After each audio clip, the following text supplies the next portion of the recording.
Hello everyone, this is ScapCat242. So I thought I'd do a comparison of all the different Gambit figures I have in my action figure collection. So I have 4 Gambit figures. I have different scales. So we have 2 that are 6-inch, 1 7-inch, and then 1 3/4 inch scale figure. So Gambit's one of my favorite X-Men characters, and as you can see here, I have more than one figure of him. Now over the years he's been done in different scales and different figure lines, so we'll start here. This is the Toy Biz Marvel Legends Gambit figure. Now at the time he was a really cool figure for what they accomplished, but as you can see he has been dated a bit now. The face sculpt's okay. You can tell the jacket that they used, the material, it's starting to have some wear, but for its time he was a pretty cool figure. The articulation was pretty good, but now since we have a new one, I can safely retire this figure now. But Toy Biz Gambit, pretty okay figure for its time, but had to move on.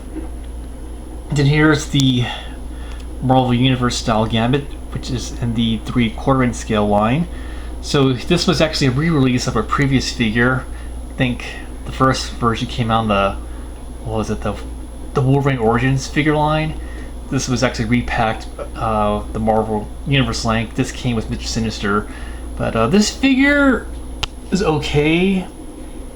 The articulation is not that great. He has no wrist articulation, no ankle articulation. That jacket's really stiff.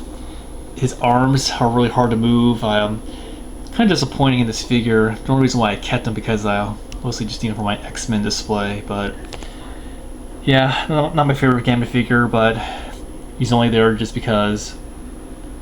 Then here's the Marvel Select figure. As you can tell, it's much more larger in the 7-inch scale. So his articulation is a little bit cut down a bit, but his detail is really nice. Head sculpt's pretty nice. The jacket's nicely painted. But his articulation is not that great, so he's kind of more of a display piece, but it's a nice figure, and he does come with some pretty cool accessories. Like he has the cards charging, which has a nice effect. And he even has a single card. And then lastly we have the current new Gambit that's available right now, and I gotta say Hasbro did a pretty decent job with this guy. I know in my previous video I said I was going to customize this figure, but actually I realized this figure is not too bad, and actually the jacket is made of a flexible material that doesn't really hinder articulation all that much. His accessories could have been a little bit better. I mean, it's cool he came with the charge effects, but it's just kind of bland. If we could have got something more like this, it would have been a lot cooler, but I'm going to give Gambit this as opposed to having that.